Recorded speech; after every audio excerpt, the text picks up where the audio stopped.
Good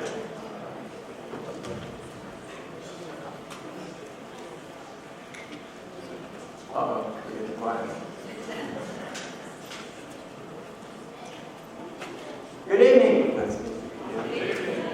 That seems loud to me. Is that loud to you? Somebody will play with it someplace. I'm Ed Wells, President of the University of Charleston. Most of you probably know that. Welcome to the University of Charleston. It's a pleasure for us to host this. And my thanks to shoemates who called and said, hey, we've got an idea. We're happy to, at the university, happy to cooperate with them.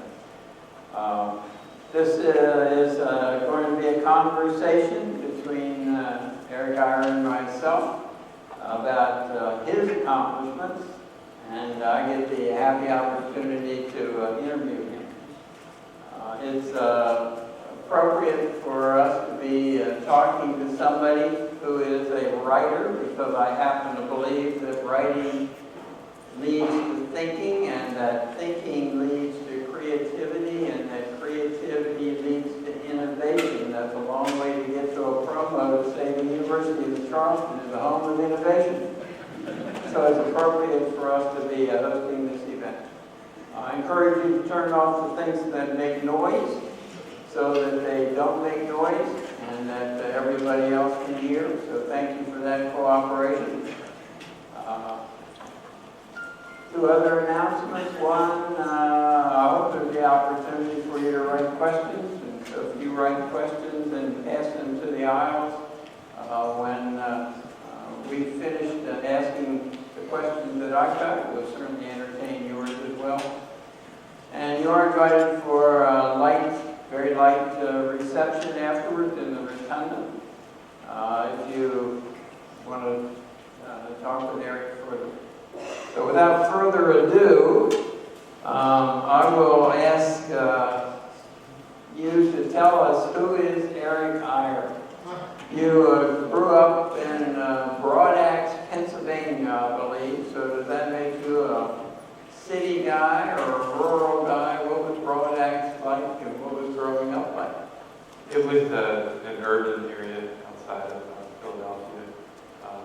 Spent 18 years there. Believe it or not, I've had 19 years in West Virginia, so this is the most I've lived anywhere, any place that I've been. I've been in a bunch of different places.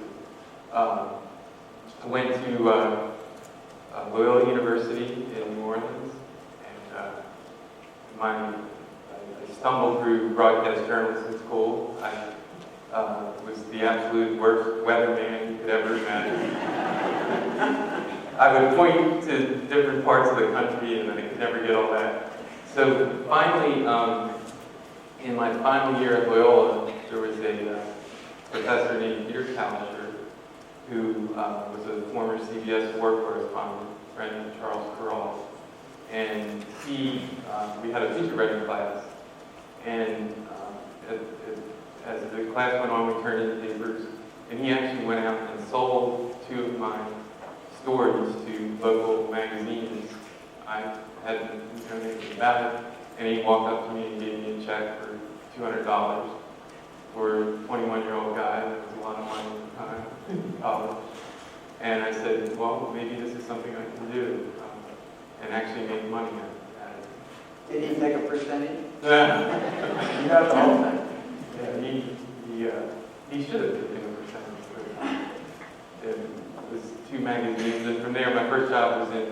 Well, where did you learn to write? Where did you learn the skills?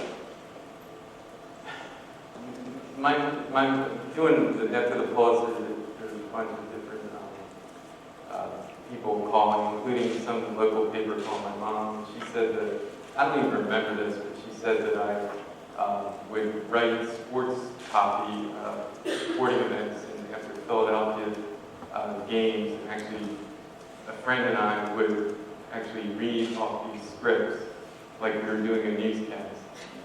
So that was so strange, but that's sort of how I got started. So you sold these two stories that you did not know you were selling. So then what were the next steps towards your, did you decide you wanted to be in the news business, or Well, Then, next stop was Anniston, Alabama, which is a family and paper similar to the Gazette Mail. I actually applied for a sports writer job, and he said was a terrible sports writer. And, by the way, he had an opening in these two rural counties in the middle of nowhere in Alabama, and he sent me packing. And, it was one crazy story after another. We had a prom or school burned down because they actually in Alabama at the time they had a white prom and African American prom, and a mixed race student said, "What prom do I go to?" And the principal said, "You go to neither prom because you're in the state," which was absolutely horrible. And so it was just kind of one crazy story after another. I got my first start in investigative reporting there. One of the fellow reporters gave me a copy of a book about investigative reporting. We had I remember coming back and we had a crazy election where they were doing an absentee ballot scheme similar to what they do in Southern West Virginia to this day. And but what was interesting was they were trading votes for whiskey, and that's normal, but crates of peaches. now we're talking. So from that moment, I was hooked on investigative reporting. What was the biggest story you did there? Well, there was the prom story, and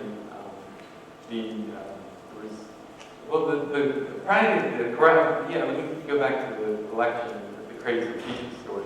That even got even crazier because on election night, I sat the reporter down on a table, and the guy, this council member that I wrote about, his son picked it up, and a police officer saw him pick it up. They chased him, and he ran down the road, and he threw my reporter into the river. It disappeared.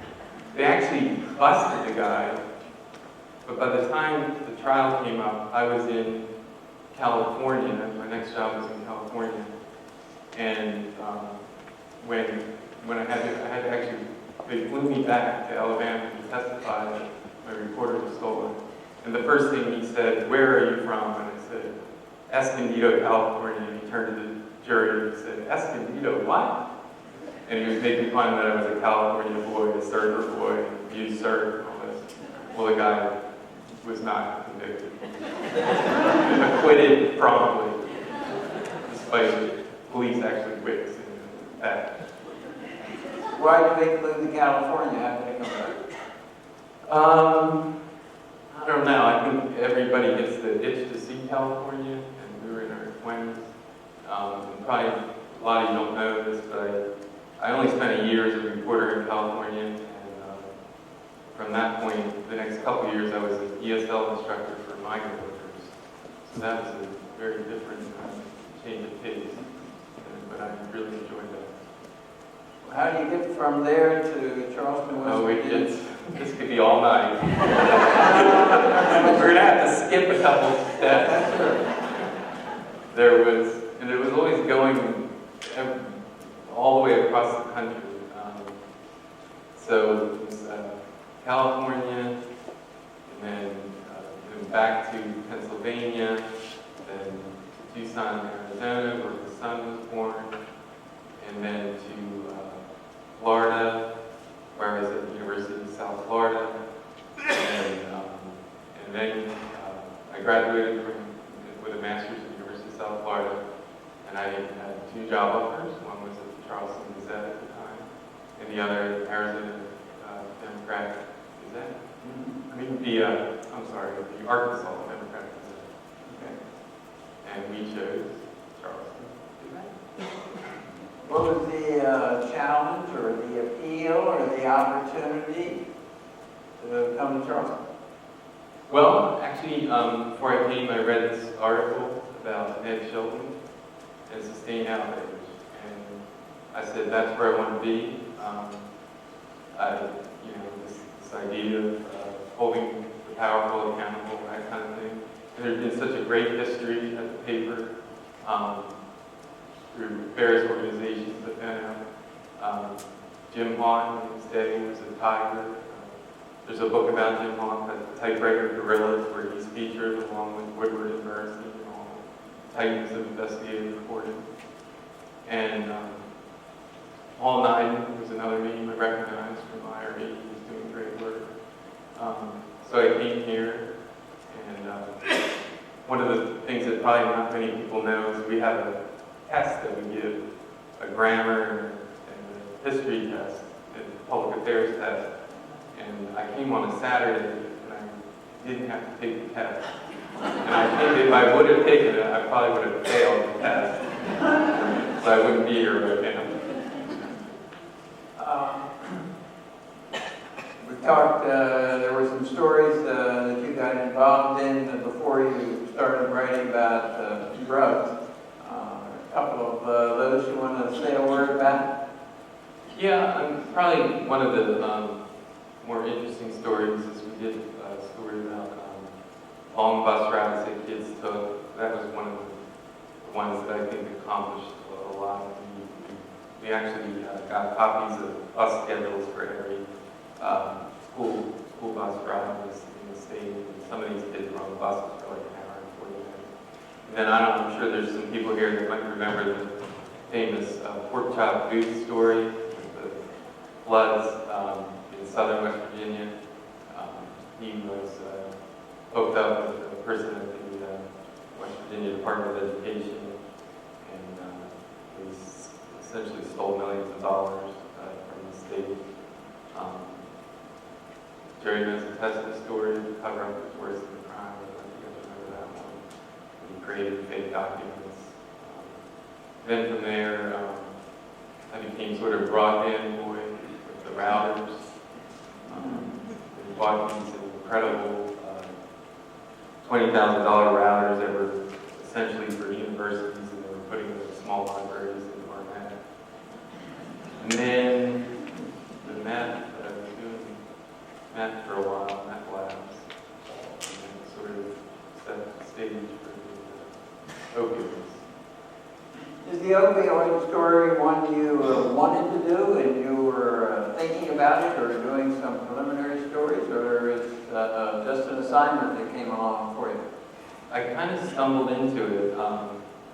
We were looking at the new Attorney General, Patrick Morrissey. He had an inauguration ceremony, and there were a number of companies and law firms from out of state. And I remember talking to somebody on the phone that probably in the audience here, but I'm not going to identify them. And I was reading, and I this thesis, and I said, Cardinal Health. And he said, oh, stop right there.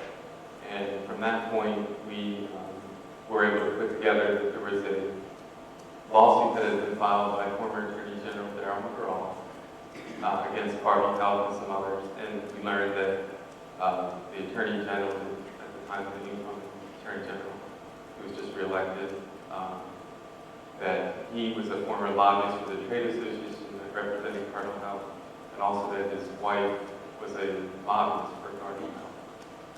And so that sort of went on for, that was way back when. The issue there was whether he had announced that he had recused himself in that case at the start of the year when he first took office, but we found some documents that contradicted what he was saying. But that was the first time I found out what a drug wholesaler was. I don't know if you guys, for everybody that doesn't know, it's the company that takes the prescription drugs from the manufacturer and takes them to the pharmacy or the hospital.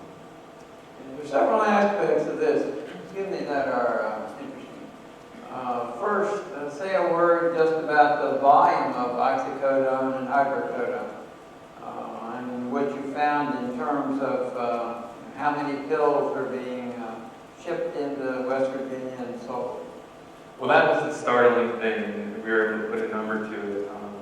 We got records ultimately from the Freedom of Information Act that was for the Attorney General who had received Drug Enforcement Administration records, and it was 780 million hydrocodone and oxycodone over a period of 6 years, which comes out to about 430 some pills per person. And I think there's been a lot of stories. People have asked me why it resonated the way it did. I think it's because there have been a lot of great stories about people and how it was affecting the overdoses, but this was the first time we could actually put a real number to it. This is sort of counterintuitive because everybody says put a face to the story, but we actually put a number to the story. And you talked about some small towns. I'm not going to be able to quote to the numbers. Kermit. War was one of them, where there are like 200 pills per day per person or something like that. Just unbelievable numbers. Yeah, the one that stuck out, the national media picked up on was Kermit, West Virginia, which has got less than 400 people. They had nearly 9 million pills over 2 years, or about 12 million. Hydrocodone, just hydrocodone, which is Vortex. And that number really stuck. We found pharmacies in some of the small towns in Wyoming County, oxycodone, where you had one pharmacy with 2 million oxycodone pills per year, and then 8 blocks away was another pharmacy like a Rite Aid that had 10,000. The Southbridge Walmart, which is a pretty big, when we did the meth story, it was big on pseudoephedrine and sales, but in this case, like the South, just to compare, Southbridge Walmart would have about 10 or 15,000 hydrocodone and oxycodone per year, compared to a town in Kermit, which had, 3 to 4 million. So it was just an incredible difference. Another aspect of this was the total lack of oversight, law enforcement, anybody looking at it and being seriously concerned about it. What was that dynamic? Why wasn't anybody paying attention? Yeah, that's the million-dollar question. The DEA is supposed to be paying attention. The Board of Pharmacy had similar rules as the DEA, and that was to require companies to submit what they call suspicious orders. When a pharmacy orders a boatload of pills, the wholesaler is supposed to report that to the Board of Pharmacy. We found out that the State Board of Pharmacy wasn't enforcing that provision in the code. They actually, I asked to see all the suspicious orders that had been submitted. 2 companies submitted them, and they were all after former Attorney General McGraw filed his lawsuit in 2012. They brought out these 2 magnet boxes full with these 2 companies, their suspicious orders, and I said, what am I supposed to do with these? How many are there? How many companies?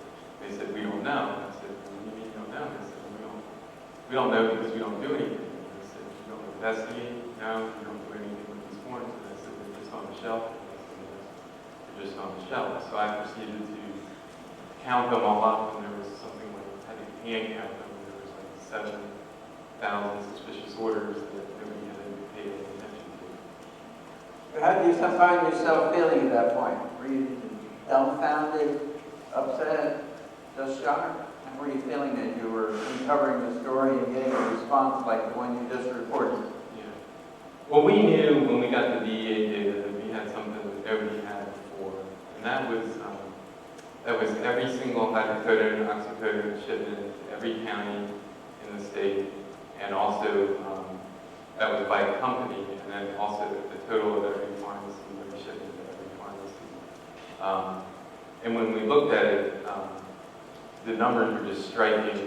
Southern West Virginia in particular, Mingo County, having more hydrocodone than any, in 1 year, having more hydrocodone than any county in West Virginia, including Pinal, which is, 7, 8 times the size, something like that.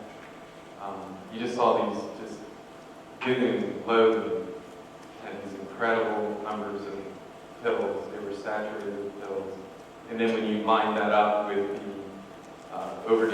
drug overdose death maps or data, it was sort of the same, it was the same counties that had the high overdose death rates.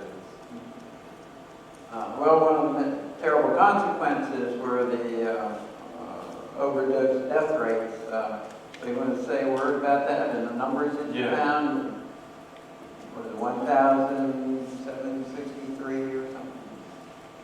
Yeah, the number, well, last year the numbers are, it's about 800 per year, and it's been going up steadily. The thing that really stuck out to me, though, is we did an analysis on a CDC website where you can type in the type of drug and whether it causes the overdose. And the top, and then you could parse it out by counties ranking across the United States. And the top 4 counties for overdose deaths for prescription drugs were all in southern West Virginia in the country. In the top 20, Repeat that. I mean, that's unbelievable. yeah, the top 4 counties. And I'm not going to get them all right, but I know McDowell is one of them. I know Mingo is one of them. I think it's Logan, Mingo, or Wyoming, one of those two. Top 4, all in West Virginia. And among the top 20, 11 in the country, 11 counties were West Virginia counties. And the other counties were in Kentucky and Southwest Virginia, Virginia, and I think one county in Ohio. And then there was one in Utah. I have no idea what Utah was going on. So that was a non-Mormon county. Yeah. Let's Yeah, but it was struggling. say a word. Somebody profits from this, and there were profiting people. That was one of the most surprising things. I had no idea how big these companies were. When you look at the Fortune 500, one of the companies, McKesson, is the 5th largest in America. The other, AmerisourceBergen, was 12th. There was another one, Cardinal Health, was 21st. So you had top 25 largest companies. When I looked at the Fortune 500, I mean, all these companies were bigger than IBM. They were bigger than Microsoft. Their CEOs made $64 million a year or something like that. I just never had, because if you ask most people, you didn't read the series, I would have never known any of this company. And they don't, I mean, they're making a lot of money off of drugs, but they're not innovative like Microsoft or something like that. I mean, it's essentially a transport business. But there's so much money in pharmaceuticals. You know, it's doing so well. I think you said in one of your articles that McKesson, the CEO, was the most highly compensated CEO in the country. Number 1 in the country. I can't remember exactly the status. His compensation package was number 1, and then there was some Wall Street Journal story a couple years ago. I wrote about it years ago, and he returned some of the money.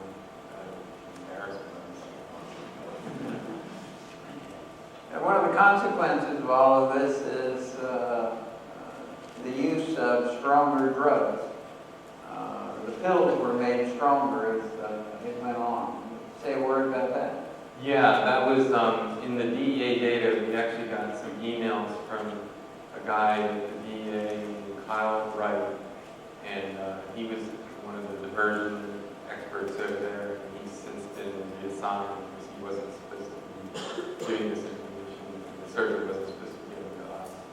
But what he discovered was that over the course of the 6-year period, that the companies were increasing shipments of the higher milligram and the higher dosage. So if you had the predominant being 5 milligram hydrocodone, by the end of the 6 years, they were shipping more of a 30 milligram hydrocodone. So as the years went by and the addicts needed more and more powerful pills, the companies filled that void and shipped higher strength pills. Which obviously increases the chances that somebody's going to overdose because the dosages are getting so high. So when you went to talk to the companies and said to the companies, what are you doing? You're doing all of these dangerous things. What were the companies' responses? The first response, there's been a number of, it's kind of evolved. The first response was, listen, these are legitimate prescriptions, or these are doctors writing prescriptions that are filled by licensed, they would say licensed physicians writing prescriptions for licensed pharmacies, and all we're doing is filling the prescription. They seem to want to point the finger at the doctors who deservedly so should be singled out. And we've written extensively over the years about rogue doctors that work at painkillers. We can get into that a little bit later. But that was their number one thing. It was licensed physicians and licensed pharmacies, and they were just filling orders. But again, a lot of these weren't really, a lot of these prescriptions were illegal prescriptions. So. But they would argue that they didn't know that. If you let me, I'll take you off of the front page and move you to the op-ed page. Oh, no. That's for Jim Long, Don Miller. Well, we squeeze them off. They don't have Pulitzer, exactly. There's a supply chain here. And so I'm interested in how you would see some level of responsibility. So it starts with patients. How responsible are the patients and the users for this drug epidemic that we see and the negative consequences that we see? Well, there were people, including those at the Board of Pharmacy, that put the blame on the patients. I think that's the wrong place to put the blame. Just anecdotally, the way people were getting addicted is, and this is real simplistic, but just somebody gets in a car accident or works in a coal mine and gets injured, and they would go to a legitimate doctor, and then they would run out and would get cut off, and would go to one of these pain clinics, and there they were hooked, and if you really push it out, then it was eventually transitioned to heroin and fentanyl and things like that. But so yeah, I don't want to hang on addicts, but there's people that will say that. Next in the chain are the physicians. What role of the physicians? Well, this really came out front and center, the role of physicians when the state a couple of years ago, they passed legislation that licensed pain clinics. And we saw, for the first time, because they operated under no supervision, no oversight of these pain clinics. There's some in Canal City, the Hope Clinic, you guys remember that, and down in Beckley. There's a whole bunch of them in Mercer County.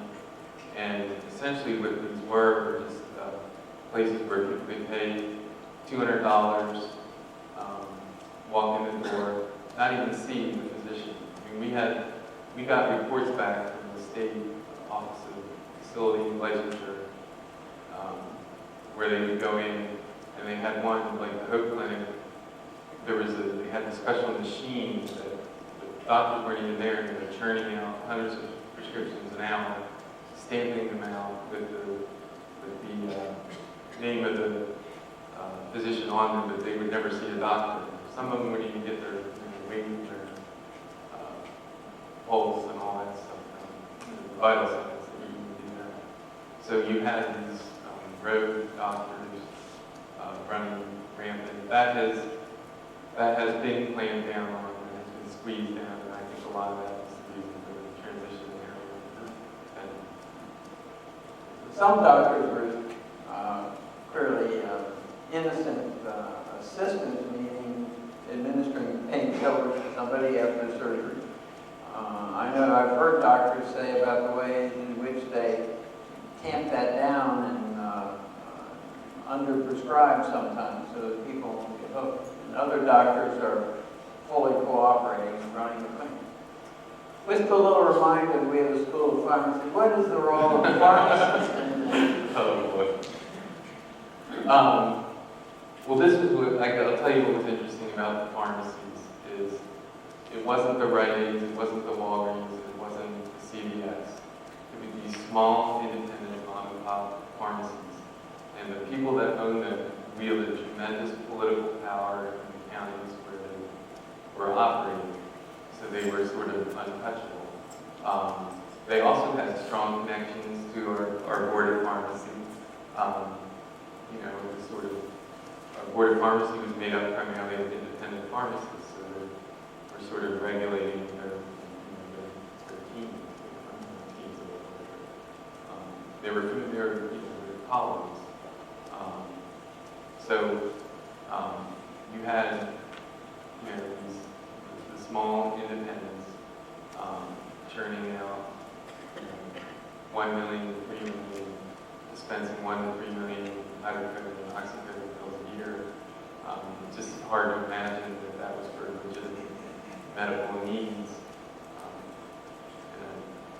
There's been, since there's been litigation against some of the pharmacists too, so I think they play there's a supply chain. I mean, it's your big, your question is exploring, and the thing is that everybody blames somebody else and nobody takes responsibility. Now the pharmacist and the drugstore would have to be in some collusion, because they would, obviously the store would know what they're doing, the pharmacist would know, for them to be supplying too many pills. And yeah, and the independent pharmacists, they didn't have to report to corporate headquarters. They didn't have to do anything like that. So yeah,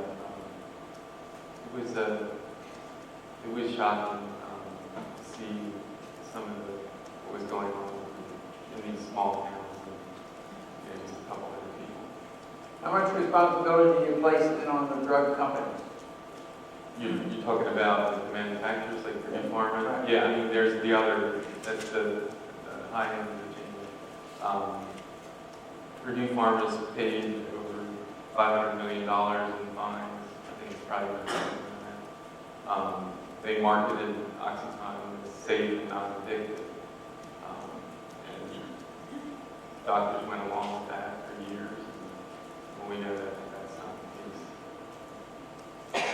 Do you give very much responsibility to the regulators and the federal, state officials who should have been looking out for this? Yeah, and we didn't do much work on the DEA's role in this. But the Washington Post did a very good series, an excellent series on the DEA's role. And essentially the thrust of their story was that the DEA was turning a blind eye. They had slowed enforcement of the drug wholesalers and the drug manufacturers. We actually had a team of DEA agents came in and talked to me, and I said, what went wrong? Well, the first thing they said, we had no leadership in West Virginia back when all this was going on. And the other thing I said, well, what about the slow enforcement of one of the agents? She said, oh yeah, that went on. The Department of Justice told us to slow down enforcement of these companies, to work with them cooperatively. They called the next day and said, well, we meant that all to be off the record. And I said, well, I taped it, I have a tape, and you didn't say anything about it. And I just said, yeah, we thought it was understood. You mentioned the conflict of interest between the Attorney General and Cardinal Health, and since then, he has been going after Cardinal Health and requiring them to file reports and so on. So do you think he put away that conflict of interest?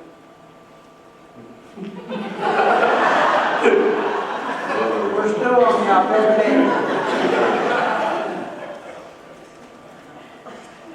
He has formally recused himself from the case. He makes no bones about that it was the largest pharmaceutical settlement in West Virginia history. For a while, he was going after some of the pharmacies, but that sort of stopped. He's gone after some of the painkillers. I mean, it was obviously a liability in the election to go with him and he was reelected. But I had no indication at all. His wife actually has severed ties with the party now back in July, but only after the CBS News picked up on her story and got into one of those interviews where they zoom in on your face and ask you, so what's up with your wife? Okay, thank you for taking that question. In addition to the tragedy of overdose deaths, what is the real cost of the drug epidemic to West Virginia?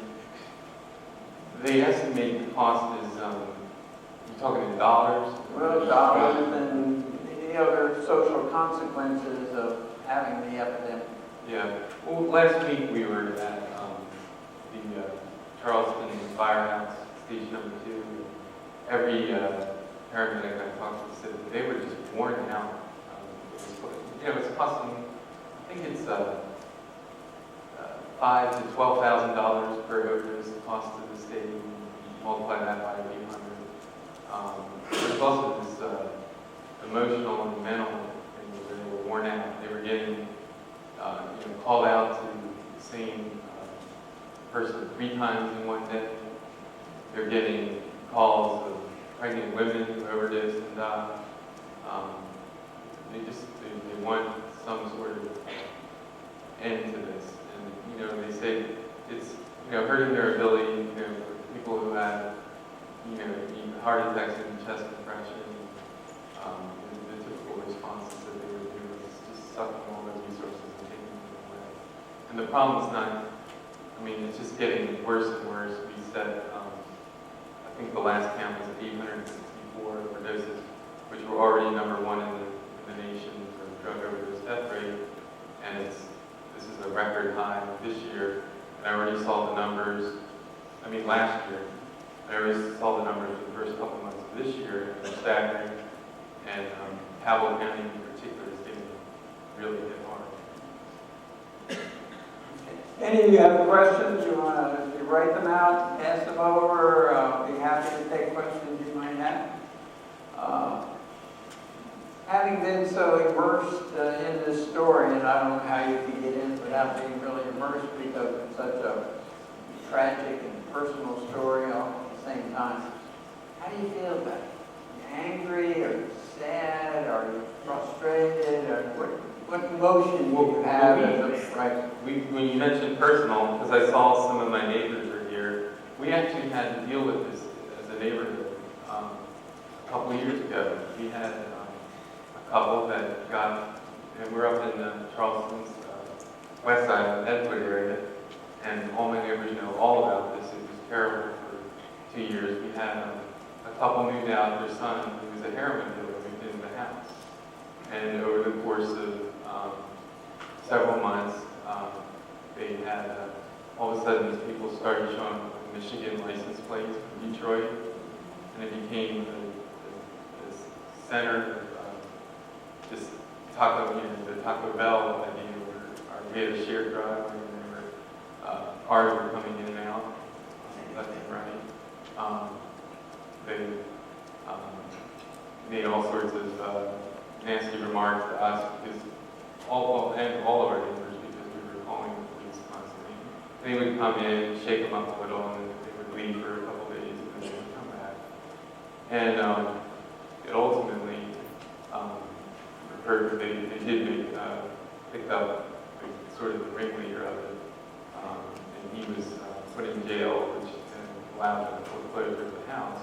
But I just found out this last weekend the guy who had tormented the neighbor, he did die of overdose last weekend. So it catches up to you at some point.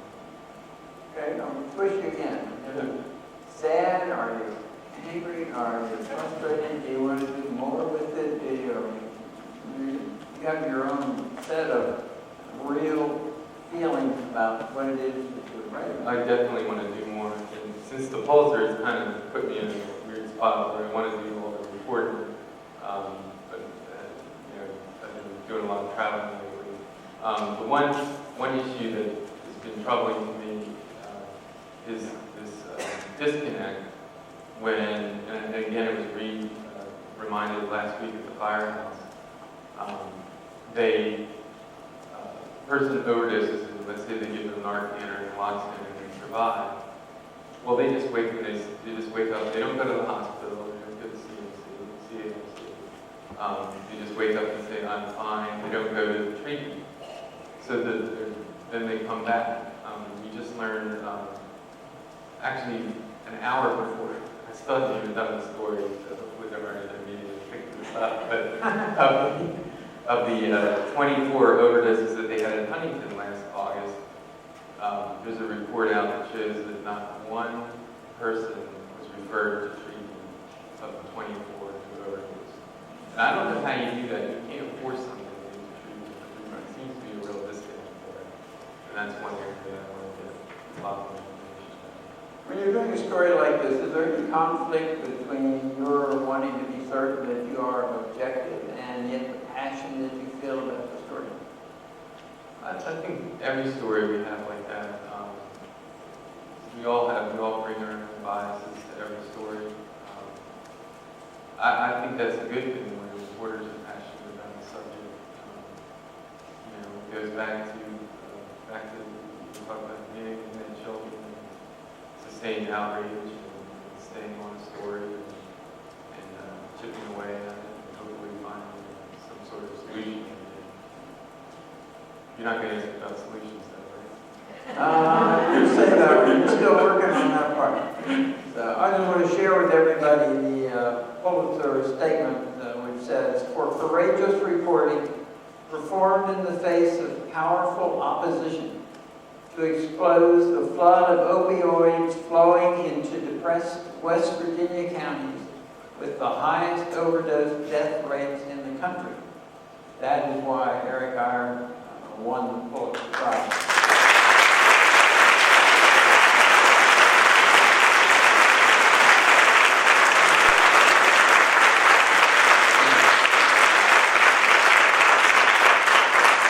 Say that the main reason why we won the Pulitzer Prize is because we actually took on these drug companies in court in Boone County, and Pat McGinley and Tim Conway.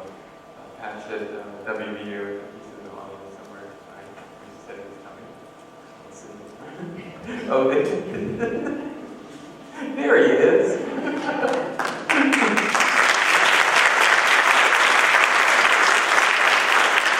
Just to set the scene, so we had this lawsuit that was filed under seal. In 2015, it was a complaint that was filed under seal, and we thought it should be unsealed. Pat put together a motion to intervene in the state case, and we went down to Boone County, to Madison, and just to give you an idea of the courtroom, there was probably 25 to 30 lawyers for the drug company, and then there was Pat. Pat works for free for the Charleston Executive Company.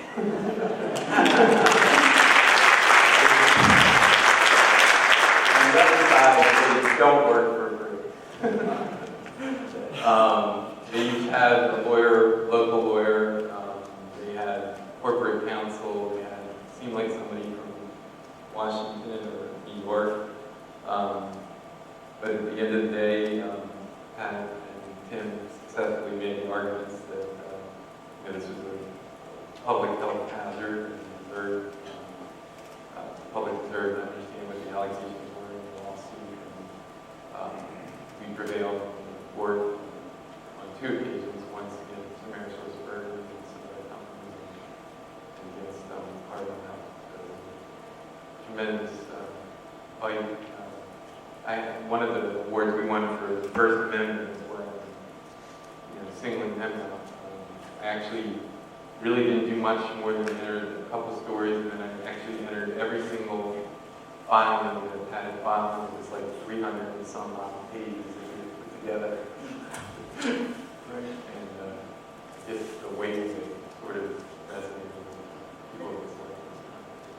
Regarding the Pulitzer itself, did you know that you were nominated or that you were a semifinalist? No, they didn't give us a heads up. How did you find out? I was in the hallway and a former worker. I was downstairs in the hallway. I was supposed to be up in the newsroom, but our executive editor, Rob Eyre, wanted me there. And I talked to him and sort of tried to hide it somewhere. And I found out he came up. And we weren't like the New York Times and the Washington Post that are standing by with the champagne already in the chiller. This is Jill. No, this is Betty here. Actually, stopped. I'm going to make sure I get this story right for once.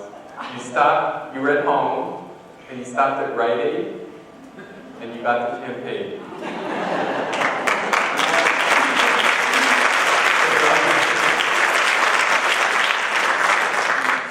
So it was definitely a surprise. Are you pleased?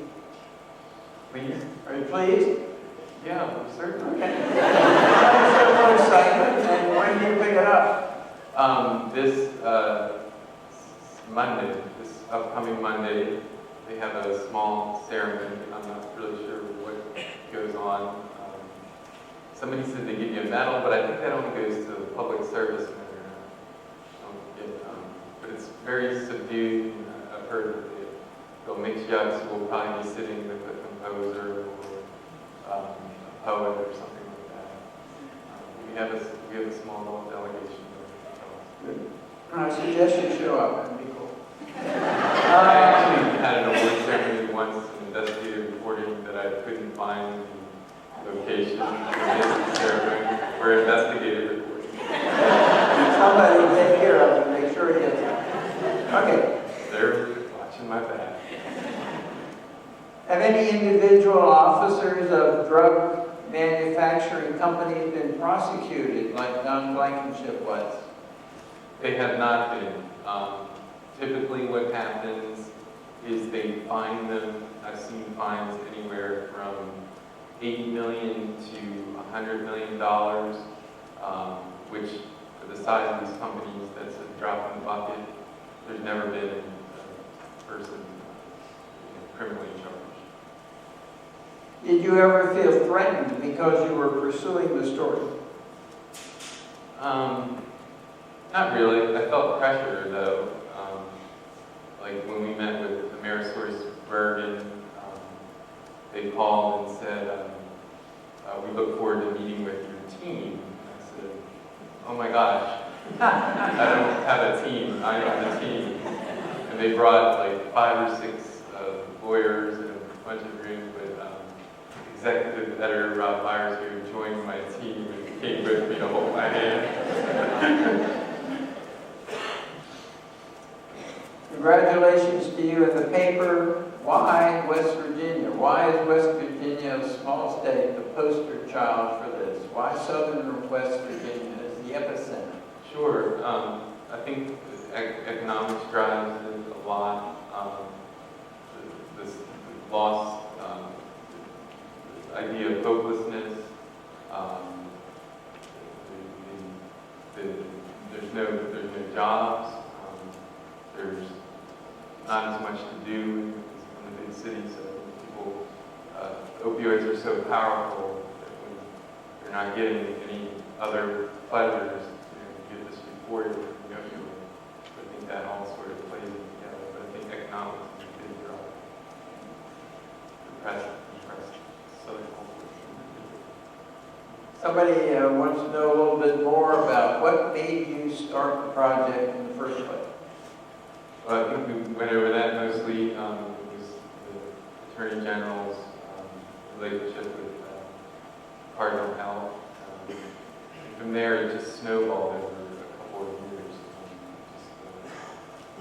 It was kind of like a mystery unfolding. Just kept that.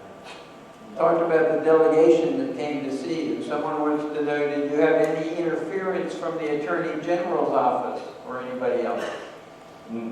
Well, just we had trouble getting the DEA data under FOIA. He kept delaying us. We were trying to get the DA in, he kept delaying us over the course of about 2 months. He actually would respond to FOIA by saying, we're searching for the records.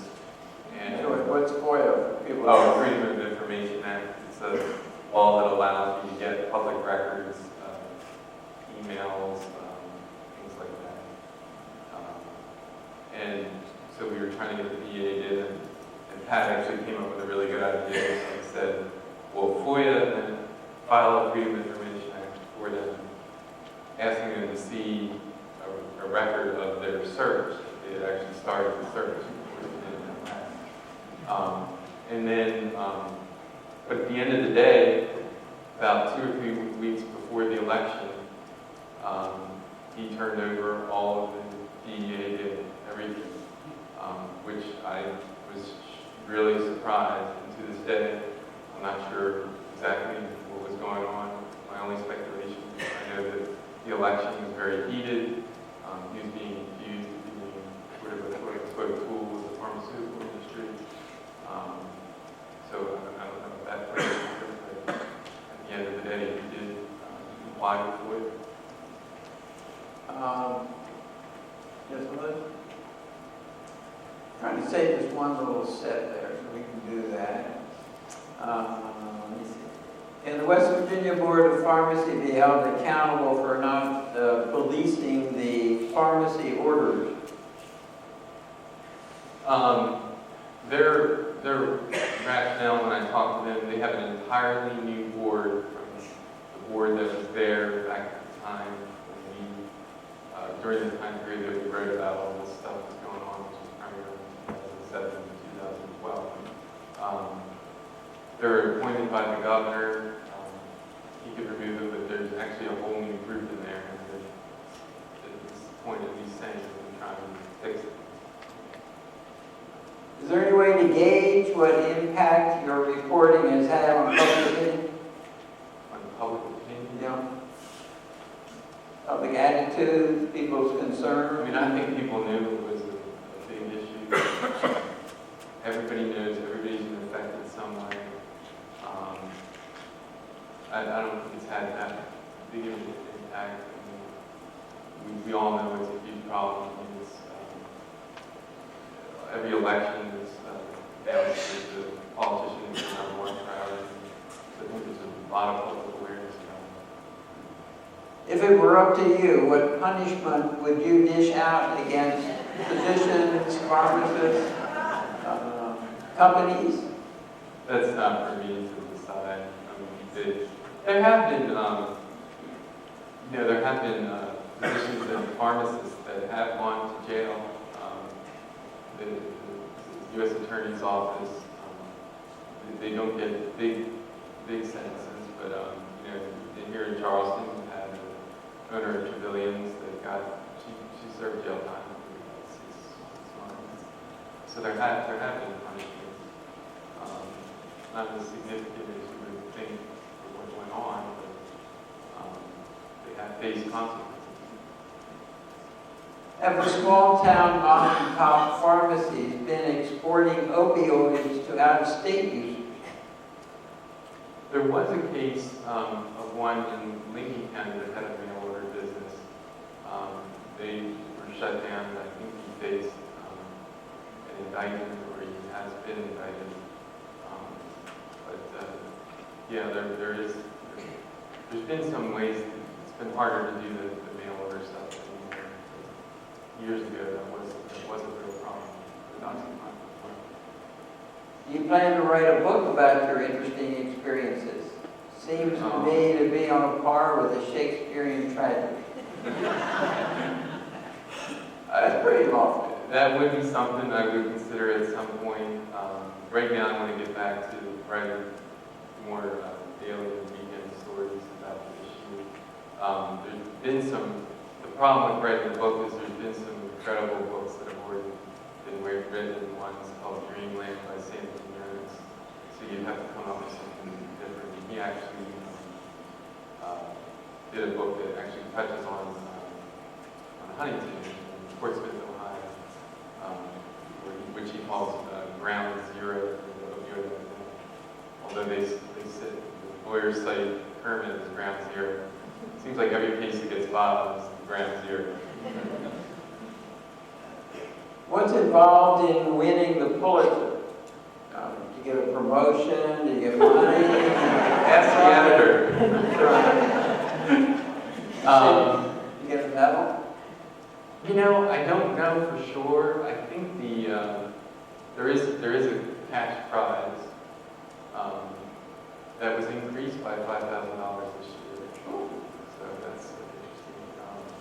There's I think the medal goes only to the winner of the public service who doesn't get a cash prize. And we were in investigative reporting category. They have a small, very, from what I understand, subdued dinner or lunch, and then you go on your way. Why hasn't there been a class action lawsuit on behalf of the patients who are victims? Well, I don't know if it's been cited as class action yet, but of course one of the outcomes of our stories were that a number of small cities, including Kermit, and counties, including Canal, and the city of Charleston now, they're all trying to strike back at the drug wholesalers. They filed a whole bunch of lawsuits against the drug wholesalers, hoping to recruit money. Mostly they're using this argument of a public nuisance. They create a public nuisance in their cities, and they're trying to recruit money.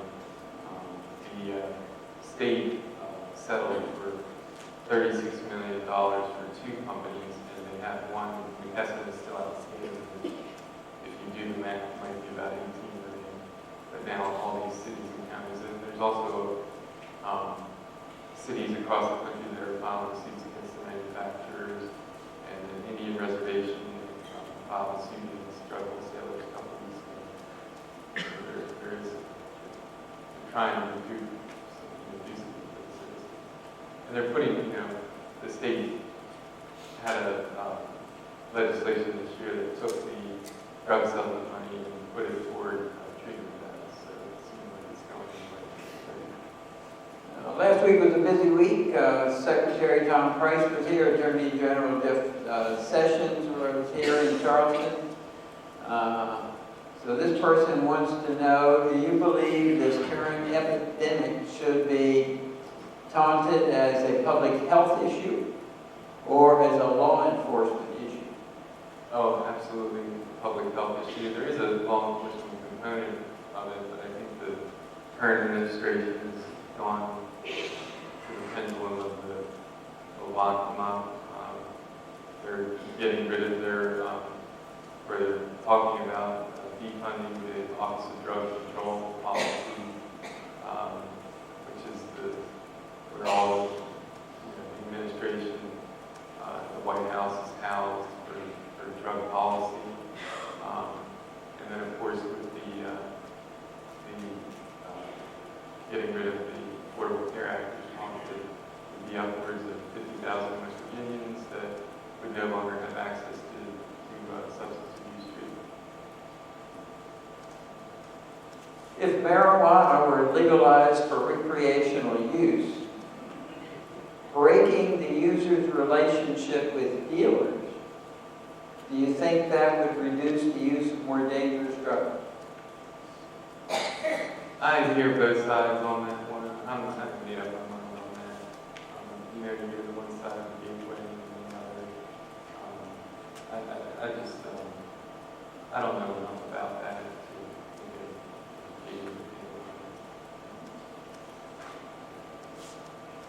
Have you received congratulations from any of your enemies, like drug companies, lawyers? I did. All right. I received a congratulatory message from a local lawyer who works for West Virginians, and the corporate spokesperson for Cardinal Health emailed me, and it was like minutes after the Pulitzer announcement. I looked back on it, but I did notice that she used her personal email, not the company's. Nice compliment. What do you you think the federal government can do to help reduce the rate of overdose deaths? Well, I think they can start by not defunding the Office of Drug Control policy and throwing 50,000 people.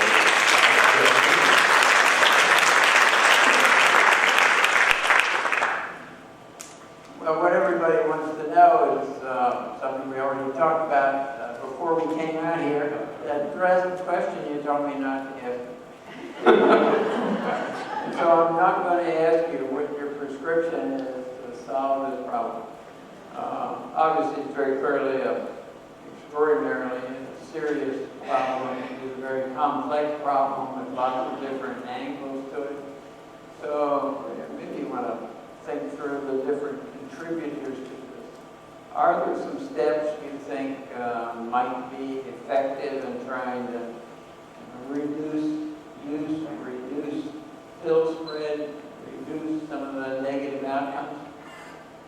Well, anticipating that question, I contacted Keith Humphreys at Stanford, who's from West Virginia. He was here a lot during the epidemic that we had here in the he's got it. I'm not going to get all of his steps, but I know the primary thing he talked about was a requirement, I think it's voluntary, where every time a physician prescribes an opioid, they have to check what's called the drug prescription monitoring database to see if this person has actually been to 5 or 6 other doctors getting the same prescription as the last month, the doctor's doctors, that kind of thing. He also strongly advocates for medication-assisted treatment, the Vivitrol, or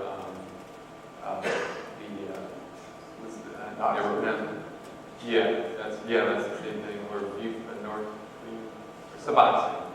It's easy to say. There seems to be a real split. People, you have one side that's what they call peer-based or faith-based. Others, he strongly advocates for medication-assisted treatment. Those were his two strongest things. He also talked about keeping the pressure on the drug companies through various lawsuits. I was surprised he's an addiction specialist and he was talking about that. So those are a couple of things that he talks about. I just want to add my word of congratulations first to the Charleston Gazette-Mail. Any award like this is a team deal. It takes support across the board, and you mentioned some of the other people who helped you with different contacts and aspects of the story. So, way to go, Gazette. And to you, thank you for pursuing it. Thank you for the clarity with which you have told the story. Thank you for being here today, and congratulations on getting a very well-deserved honor. Eyre, Pulitzer Prize winner.